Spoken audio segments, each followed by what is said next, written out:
Hello everyone, this is Ashish Anjanwal and I hope आपकी preparation and all काफी बढ़िया चल रही होगी। सो हमारी ये वाली वीडियो किस चीज की है? ये हमारी है आईपी मेट सेक्शन टेस्ट बनाया था जो QA का टेस्ट 2 है। अगर किसी को नहीं पता कि टेस्ट 2 भी बन चुका था तो उसकी लिंक है जो इस वीडियो की डिस्क्रिप्शन में भी है, जो मॉक 1 की वीडियो थी उसकी डिस्क्रिप्शन में भी है। तो अगर आपने मॉक नहीं दिया है तो अभी वीडियो पॉज करके प्लीज एक बार मॉक दे दो, फिर वीडियो देखे हुए तो ज्यादा आपको फायदा होगा एंड ऑल। ठीक है, तो पॉज करके एक बार अपना पूरा मॉक टेस्ट दे दो, उसके बाद वीडियो कंटिन्यू करना, अदरवाइज एग्जिट भी कर सकते हैं, फिर बाद में दोबारा से विजिट कर सकते हैं। ठीक है, स्टार्ट करते हैं।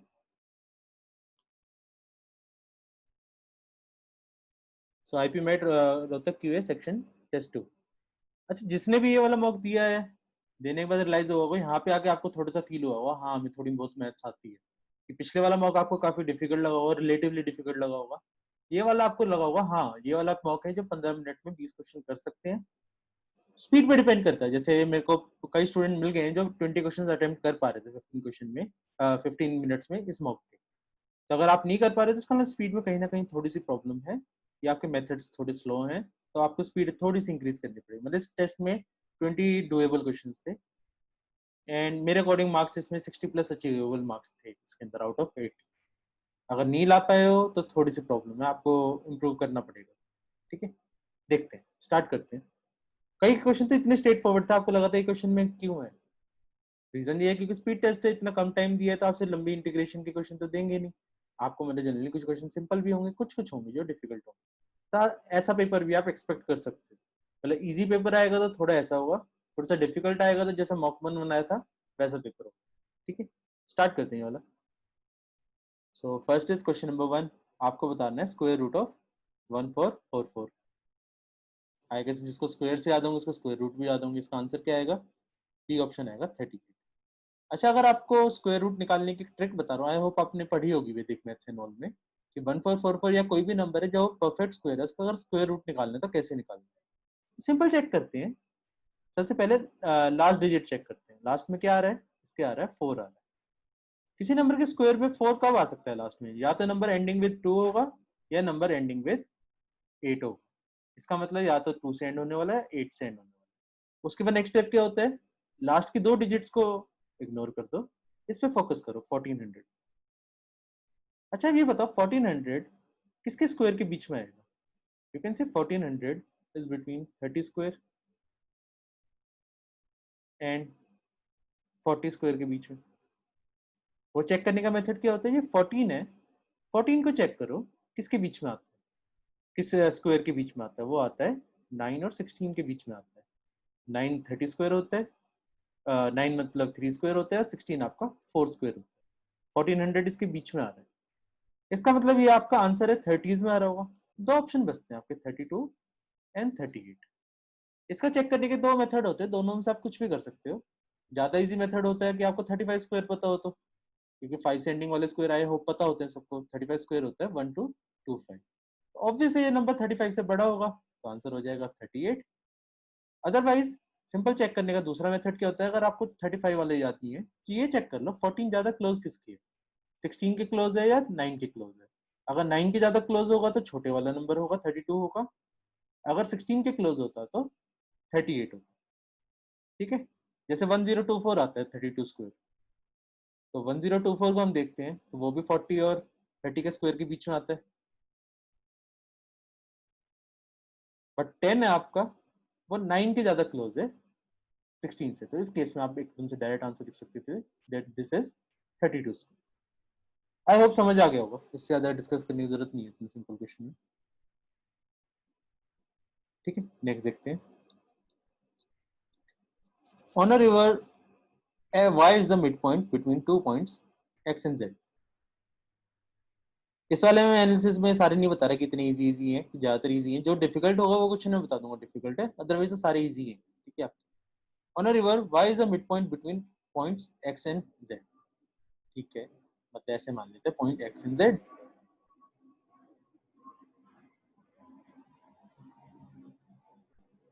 ठीक है, एंड इनका मिड पॉइंट है y। क्या लिखा है? अ boat can go from x to y and back in 12 hours. तो मतलब यहाँ से जाती है यहाँ तक एंड वापस आ जाती है। इसमें 12 आवर्स लगते हैं। अच्छा, इतना तो समझ आ गया होगा, यहाँ पे अपस्ट्रीम डाउनस्ट्रीम वाला कंसेप्ट लग रहा होगा। तो मैं ऐसे लिख लेता हूँ, अपस्ट्रीम ये टाइम टेकन इसको T1 मान लेता हूँ, और इस टाइम टेकन को मैं जो डाउनस्ट्रीम वापस आ रहा है वो T2 मान लेता हूँ। तो इतना भी ऑब्वियस है ना कि हमारा ये वाला टाइम टेकन भी T1 होना चाहिए, क्योंकि ये मिड पॉइंट था। एक्स से वाई जाने में जितना टाइम लगता है उतना वाई से जेड जाने में भी टाइम लगता है। ये वाला पॉइंट तो आई होप समझ आ गया होगा। हमारी इक्वेशन बनी है T1 प्लस T2, जिन दोनों जो टाइम टेकन है इज इक्वल टू 12। एंड दूसरी क्या है, from x to z in 16 hours, मतलब एक्स टू जेड कितना टाइम लगेगा, वो ट्वाइस ऑफ T1 लगेगा। Twice of T1 is equal to 16। इसका मतलब T1 आ जाएगा आपका 8 आ जाएगा। T1 8 है, तो यहाँ से T2 कितना आ जाएगा, यहाँ से T2 आ जाएगा आपका 4 आ जाएगा। आपको बताना क्या है, how long would it take to go from z to x. Z to x मतलब ये डिस्टेंस ट्रेवल करना है। अच्छा, इसमें भी T2 टाइम लगना चाहिए ना, जितना इसमें लगा था। तो T2 प्लस T2 मतलब 2T2 लगेगा आपका टाइम टेकिंग। 2T2 कितना हो जाएगा आपका, 2 इंटू 4 दैट इज 8। तो your answer is 8 hours. I hope सबको क्लियर हो गया होगा ये वाला। हो सकता है आपने दूसरे मेथड से भी करा होगा, बट इससे इजी तो नहीं है कोई मेथड की, कोई कैलकुलेशन नहीं है, सिंपल लीनियर इक्वेशन की तरह हमने टाइम टाइम लिख दिया एंड आपका आंसर आ गया। ठीक है, नेक्स्ट देखते हैं। If the ratio of area of to squares is 25 and is to 49, then the ratio of perimeter is। काफी इजी क्वेश्चन है, मतलब कई लोगों को तो देखते ही आंसर आ जाना चाहिए, सॉल्व भी करने की जरूरत नहीं है। आपको पता है एरिया का स्क्वायर का रेशियो क्या होता है, ये रेशियो होता है साइड के स्क्वायर का रेशियो, मतलब side one square is to side two square, इनके रेशियो के बराबर होता है। तो side one and side two कितना आ जाएगा, side one is to side two आ जाएगा आपका 5:7, इन दोनों का square root.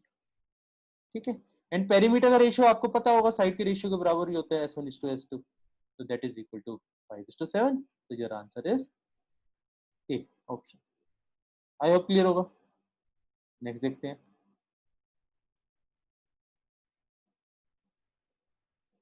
Ratio of income to the expenditure of a family is 10:7। If the family expenses are 35,000, then saving of the family is, वैसा कर लेते हैं कि ये 10:7 है, तो आपकी इनकम कितनी हो जाएगी, 10x मान लें, तो आपका एक्सपेंडिचर कितना हो जाएगा, वो हो जाएगा आपका 7x हो जाएगा। अच्छा, सेविंग क्या होती है, सेविंग होती है आपकी इनकम माइनस एक्सपेंडिचर, मतलब 10x minus 7x is equal to 3x। ठीक है, अब क्वेश्चन में क्या गिवन है, फैमिली एक्सपेंसेस आर 35,000, इसका मतलब 7x is equal to 35,000। So x आ जाएगा आपका 5,000। आपको निकालना क्या है, सेविंग ऑफ द फैमिली मतलब 3x, 3x आ जाएगा आपका 15,000। Your answer is A option. Clear, next देखते हैं। 1/4 ऑफ अ नंबर इज 16, मतलब 1/4 of 1/4 of a number x, number को x मान लिया, इज इक्वल टू 16। ऑफ का मतलब तो पता है आपको, बोर्ड मास के अकॉर्डिंग मल्टीप्लाई होता है, तो 1/4 into 1/4 into x is equal to 16। X आ जाएगा आपका 16 इंटू 16 मतलब 256। ऐसा ऑप्शन है, हाँ ऑप्शन है, that is our answer, B option. तो रियलाइज करें इन क्वेश्चन में आपका टाइम कितना कम लगना चाहिए, ये भी लिखने में मैं जैसे टाइम वेस्ट कर रहा हूँ, ये टाइम भी आपका नहीं लगना चाहिए, मेंटली आंसर आने चाहिए। 20-20 सेकंड में हो जाएंगे क्वेश्चन, 15-15 सेकंड में होंगे, कुछ क्वेश्चन होंगे जो 1-2 मिनट लगा रहे होंगे, उनमें टाइम इन्वेस्ट कर लेंगे हम थोड़ा सा। ठीक है, नेक्स्ट देखते हैं। 60 men had food provision for 200 days. After 50 days, 15 men died of an epidemic. Food will last for further. इस टाइप के क्वेश्चन आप कई सारे मेथड होते हैं, मैं अपना सबसे मुझे जो सबसे सिंपल मेथड लगता है इस टाइप के क्वेश्चन का, मैं वो बता रहा हूँ। 60 men had food provision for 200 days. After 50 days मतलब 15-50 दिन का खाना तो आप खा चुके हो ना, उसको भूल जाते हैं।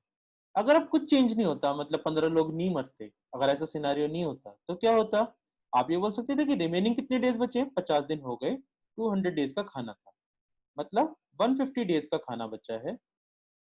अगर हम कुछ चेंज नहीं करते तो 60 मैन वो खाना 150 डेज में कंप्लीट करते। अब आपका सिनेरियो क्या चेंज हो गया है, सिनेरियो में आपका 60 मैन नहीं रहे, कितने मैन हो गए, अब आपके हो गए 15 मैन, सॉरी 15 मैन कम हो गए, तो आपके हो गए 45 मैन।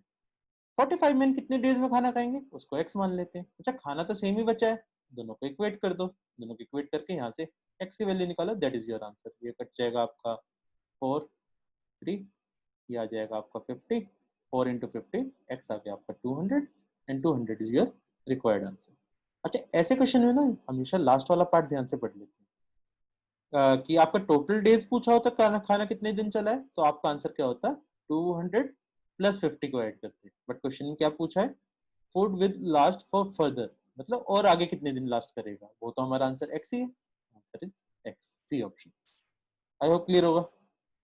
नेक्स्ट देखते हैं, x plus 1/x is equal to 5, X square plus 1/x square will be. I hope पता है ऐसे क्वेश्चन में क्या करते हैं, अगर क्यूब होता तो हम क्यूब कर देते इसका होल क्यूब, अगर स्क्वायर वाला है तो स्क्वायर कर देंगे इसका होल क्यूब, मतलब सॉरी होल स्क्वायर। तो x plus 1/x is equal to 5, दोनों तरफ स्क्वायर कर देंगे तो ये आ जाएगा X square plus 1/x square plus 2 into X into 1/x is equal to 25। So X square plus 1/x square plus 2 is equal to 25, and दिख गया होगा आपको आंसर अभी तक, X square plus 1/x square is equal to 23। कई लोग try करते हैं ऐसे क्वेश्चन में हिडन ट्राई की नंबर सोच लेते हैं क्या होते हैं, मत सोचा करो, टाइम वेस्ट ज्यादा होता है। ऐसे क्वेश्चन हमेशा होल स्क्वायर करके करते हैं तो आंसर इजीली आ जाता है, answer is B option. I hope clear होगा। नेक्स्ट देखते हैं, a train 300 meters long is running at a speed of 35 meter per second, it will cross a bridge 400 meters long in। I hope आपको पता होगा time taken कैसे निकालते हैं train के केस में, वो निकालते हैं हम length of train plus length of bridge upon speed of train, that is our time taken. आपको टाइम टेकन नहीं निकालना ना, हाँ ठीक है। तो लेंथ कितनी हो गई 300 प्लस 400 एंड अपॉन स्पीड क्या है 35 मीटर पर सेकेंड, यूनिट्स में भी कोई प्रॉब्लम नहीं है, आंसर सेकंड्स में आ जाएगा। Answer is 700 upon 35 is equal to 20 seconds, that's your answer. ये चीज आपको समझाने के लिए लिखी जा रही है, ये चीज अगर आप एग्जाम में कर रहे हो मैं रिकमेंड करता हूँ लिखना नहीं है, मेंटली करनी है ये चीज, आपका आंसर आ जाएगा विद इन 10-15 सेकंड्स। मतलब क्वेश्चन पढ़ोगे आपको दिख जाना चाहिए 300 400 है, 700 को 35 से डिवाइड करेंगे 20 आंसर आ जाएगा, बस इतना टाइम वेस्ट करना होता है, इससे ज्यादा नहीं। अगर ज्यादा कर रहे हो तो थोड़ी सी स्पीड स्लो हो जाएगी, अटेम्प्ट्स कम हो जाएंगे आपके, उससे ज्यादा कुछ नहीं। नेक्स्ट देखते हैं, average of first three numbers is thrice the fourth number, if the average of the four number is 5 then the find the fourth number। देखो फोर्थ नंबर ही पूछा है, ऐसा कर लेते हैं फोर नंबर को x मान लेते, फोर्थ नंबर को लिखा है average of first three numbers is thrice the fourth number. अच्छा average of first three numbers क्या होगा, वो आप बोल सकते हैं sum of first three, first three को एबीसी बोल देते हैं, sum of ABC divide by 3, इस चीज के बारे में गिवन है, this is equal to thrice of fourth number मतलब 3x। You can say sum of ABC मतलब first three numbers should be equal to 9x।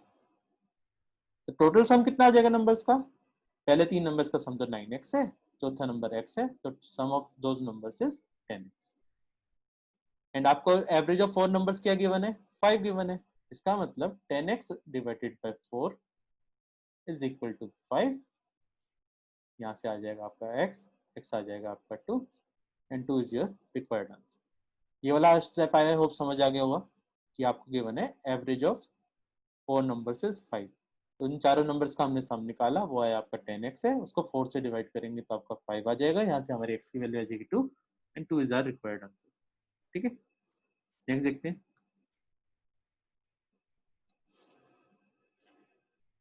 length of rectangle is increased by 25%, by what percentage its breadth should be reduced so that area remains constant।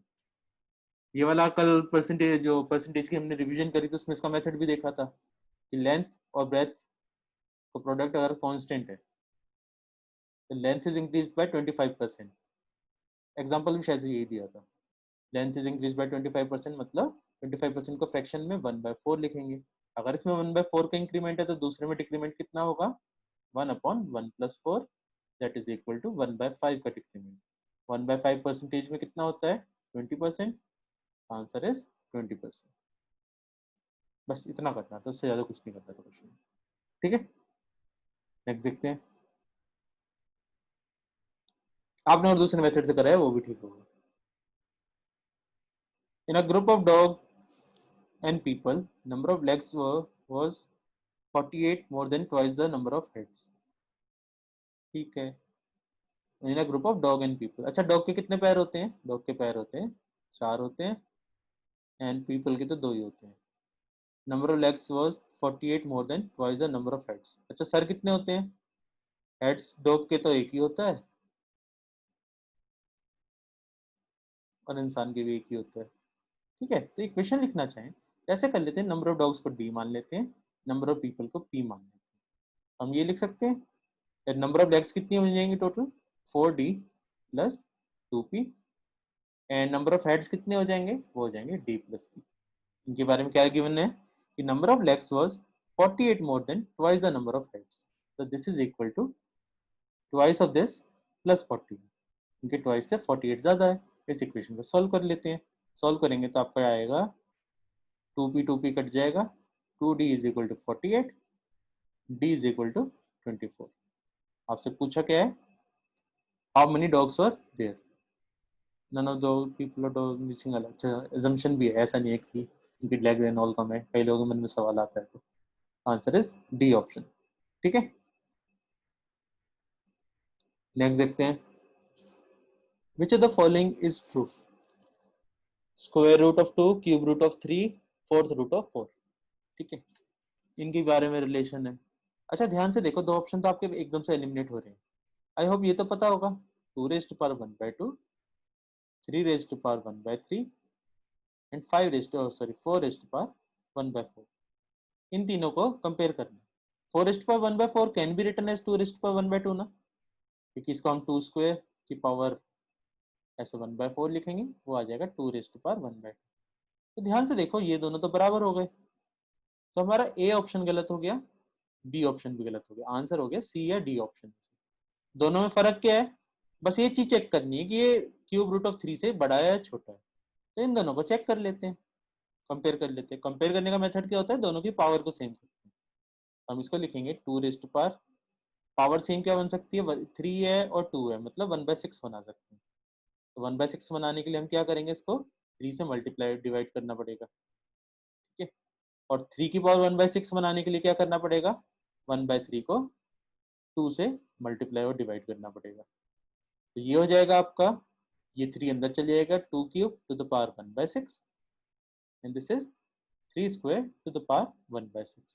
So this is 8⁻1/6 and this is 9⁻1/6। And I hope आपको दिख ही रहा होगा यहाँ पे कि क्या है, 9⁻1/6 is greater then 8⁻1/6। इसका मतलब cube root of 3 is greater than this, so answer is D option. ठीक है, ऐसे भी याद रख लेना, अगर ये पावर वाले चलते हैं ना तो क्यूब रूट ऑफ 3 आपका ग्रेटेस्ट होता है हमेशा, तो याद होगा तो इवन बेटर है आपका। ठीक है, नेक्स्ट देखते हैं, find out the length of the longest pole that can be placed in a room of dimension this। Largest pole का, लार्जेस्ट पोल मतलब बॉडी डायगोनल होता है। बॉडी डायगोनल क्या होता है आपका क्यूबॉइड का, वो होता है √L² + B² + H²। मतलब आपका आ जाएगा 30², जीरोस को तो बाहर निकाल ही, चलो 30² + 40² + 120²। इस स्टेप पे ना कई लोगों को लगता है कि ये वाला क्वेश्चन लेंदी है, डिपेंड करता है आप मेथड क्या यूज करते हैं। अगर आपको पाइथागोरियन ट्रिपलेट्स याद हैं तो काफी इजी मेथड है। ध्यान से देखो, 30² + 40² आपका बनना चाहिए 50² बनना चाहिए, और ये 120² हो जाएगा। एंड दूसरी, अगर आपको ट्रिपलेट याद है कि 5² + 12² = 13², तो आपको ये रियलाइज हो जाएगा कि this thing is equal to 130² and इसका square root is equal to 130। Your answer is 130। Otherwise आप लॉन्ग लेंदी कैलकुलेशन करना चाहो तो आप कर सकते हो, कि इनका स्क्वायर्स को ऐड करोगे एंड लिखना चाहो तो वो भी कर सकते हो। बट अगर आपको पाइथागोरियन ट्रिपलेट याद है तो आप क्वेश्चन में ना आपको ये सारी चीज लिखने की जरूरत नहीं है, आपका ध्यान बस यहीं पे जाता, इनका स्क्वायर 50 स्क्वायर हो जाएगा, इनका स्क्वायर आपको 130 स्क्वायर हो जाएगा और आप यहाँ पे मार्क करके चले जाओगे। इस क्वेश्चन में से ज्यादा टाइम वेस्ट नहीं करना चाहिए। आई होप क्लियर होगा। नेक्स्ट देखते हैं। तो रिलाइज हो रहा है ये वाले सारे क्वेश्चन, लग रहा है देख के आपको खुद रिलाइज भी हो रहा होगा कि 15 मिनट में तो हो सकते थे ये सारे क्वेश्चन अगर आपको मेथड्स पता है तो। Mixture of 60 litres of alcohol contains 60 to 20% water. 60 का 20% कितना होता है? 12 लीटर्स होता है। मतलब मिक्सचर के अंदर आपका अल्कोहल कितना होगा? 80% मतलब 48 लीटर्स एंड वाटर कितना होगा? आपका होगा 12 litres. How much water must be added to make 40% water in the new mixture? अच्छा, पानी ऐड कर रहे हो, अल्कोहल तो आपका उतना ही है ना अभी भी। अल्कोहल आपका सेकंड केस में भी 48 लीटर ही होना चाहिए क्योंकि अल्कोहल तो उतना ही रहेगा आपका। अच्छा, 48 लीटर कितना है आपका? ये है आपका 60%। कल परसेंटेज वाली रिवीजन करी थी उसमें देखा होगा ये वाला मेथड जो रिमूवल एंड रिप्लेसमेंट वाला करते थे, सेम चीज कर रहे हैं। अच्छा, ये 60% है, पानी आपका है 40%। ये 60% आया इसलिए था क्योंकि पानी 40% आपको गिवन है क्वेश्चन। इसको अगर हम x मान लेते हैं, x नहीं मानते, 12+x मानते हैं कि आपने कुछ वैल्यू ऐड करोगे तभी उसकी परसेंटेज इंक्रीज होगी। ये इतना लीटर है, इनका रेशियो तो बराबर होना चाहिए ना। हम लिख सकते हैं 48 upon 12+x is equal to 60/40। Solve कर लो, 3/2 आ जाएगा, यहाँ से x की वैल्यू आ जाएगी 3/2 है तो x आ जाएगा आपको 20 आ जाएगा। सॉल्व करोगे थोड़ी मेहनत लगेगी, x की वैल्यू आएगी आपकी 20। Answer is C option. I hope clear होगा। आप दूसरे मेथड से आपने करा होगा, आप उससे भी कर सकते हो कि पहले यहाँ से टोटल निकाल लो लीटर का। टोटल आपको ये 60% किसका है, वो 80 लीटर्स का है। तो आप ये भी कर सकते हैं कि पहले मिक्सचर आपका 60 लीटर्स था एंड यहाँ पे आपका सॉल्यूशन 80 लीटर आ गया, तो आपने कितना ऐड करा है? वो पानी ऐड करा होगा, तो आपने कितना ऐड करा है? 20 लीटर्स वाटर की। आप ये भी कर सकते हैं इस क्वेश्चन में, दोनों मेथड सही है। तीसरा और कोई है जिसका आंसर सही आ गया तो होपफुली शायद वो भी सही होगा। नेक्स्ट देखते हैं। A fruit merchant makes a profit of 45% by selling apples at a certain price. If he charges 3 rupees more on each apple, he would gain 70%. Find the cost price of an apple. एकदम से देख के लग रहा है ना थोड़ा सा टाइम टेकिंग है, एकदम से एक फर्स्ट स्टेटमेंट शायद से समझ भी नहीं आया होगा कहाँ से स्टार्ट करें। तो ऐसे क्वेश्चन होते हैं जो थोड़ा सा टाइम वेस्ट करते हैं, लेकिन आपको इतने इजी इजी क्वेश्चन मिल गए थे तो इस क्वेश्चन पे आप टाइम वेस्ट करना अफोर्ड कर सकते हो। तो दोबारा से पढ़ लेते हैं क्वेश्चन को। क्या लिखा? Fruit merchant makes a profit of 45% by selling apples at a certain price. If he charges 3 rupees more on each apple, he would gain 70%. तो याद है कल प्रॉफिट एंड लॉस में क्या सिखाया था कि अगर ऐसी चीज में आपसे कॉस्ट प्राइस पूछा है तो कॉस्ट प्राइस को एक्स भी मान सकते हो, 100x भी मान सकते हैं। कि आपसे ना लास्ट में वैल्यू पूछिए तो यहाँ पे 100 मान के काम नहीं चलेगा, आप x मान सकते हैं या 100x मान सकते हैं। अगर ये वैल्यू 100x है कॉस्ट प्राइस, तो सेलिंग प्राइस क्या होगी आपकी? सेलिंग प्राइस हो जाएगी, आपको 45% प्रॉफिट है तो 145x है। ठीक है। अब आपका लिखा है फिर चार्जेस 3 रुपीज मोर, मतलब सेलिंग प्राइस आपका 3 रुपीज बढ़ गई है, मतलब 145x प्लस 3 हो गई है। तो आपका बोल रहा है ही वुड गेन 70%। 70% गेन को मतलब आप ये बोल सकते हैं this is equal to 170x। और ये दोनों चीजें तो सेम चीज के बारे में बात कर रहे हैं, इसका मतलब इनका डिफरेंस कितना आया? 170x is equal to 145x plus 3। तो आपका आएगा 25x is equal to 3, x is equal to 3/20। ठीक है, ये हमारा x आ गया। हमें cp निकालनी है, cp आ जाएगा आपका 100x, 100x आ जाएगा आपका 100 इंटू 3/25, तो ये आ गया 4। That is your required answer, 12। 12 is your required answer. इतना करना था, इसके अलावा कुछ नहीं करना था इस क्वेश्चन। आई होप क्लियर होगा। नेक्स्ट देखते हैं। Our tank can be filled by a tap in 30 minutes and by a tap B in 25 minutes. Both taps are kept open for 6 minutes, then tap A is turned off. In how many more minutes will the tank be completely filled? ठीक है, किसी भी method से कर सकते हो आप, मैं एलसीएम वाले मेथड से बता रहा हूँ। ठीक है, 30 और 25 मिनट्स का एलसीएम क्या होता है? एलसीएम होता है हमारा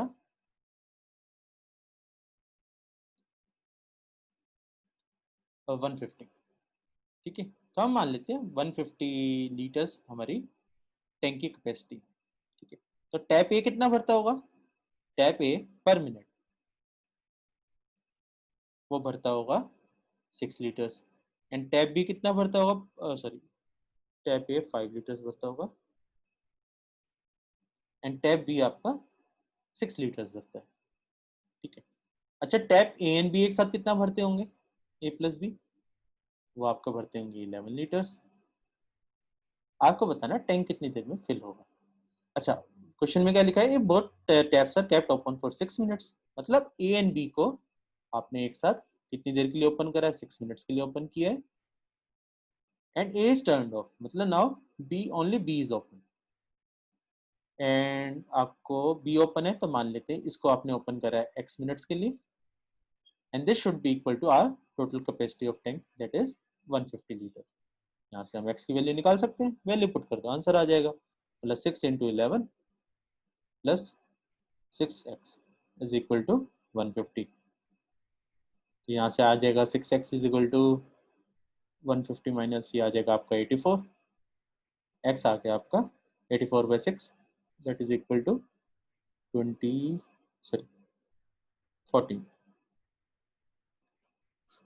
तो answer is B option. I hope clear होगा। कोई डाउट? आई होनी तो नहीं चाहिए, आई होप इसमें है तो चैट बॉक्स में लिख दो, मैं बता दूंगा। ठीक है, नेक्स्ट देखते हैं।